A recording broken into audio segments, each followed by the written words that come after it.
Hi!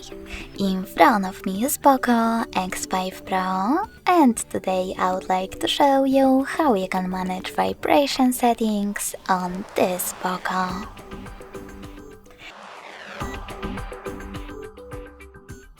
First of all, go into Settings and scroll down to access Sound and Vibration. Then scroll down again. Click on this switcher next to Vibrate Focus, and this way switch off or on incoming calls vibrations.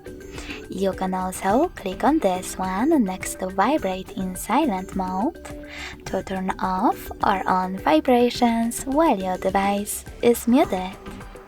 Then scroll down just a bit and swipe left or right on this haptic feedback level slider to adjust intensity of your haptic feedback.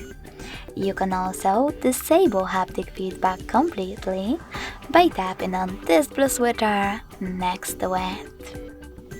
Thanks so much for watching. If you enjoyed this video, smash that like button, comment, and subscribe. Bye!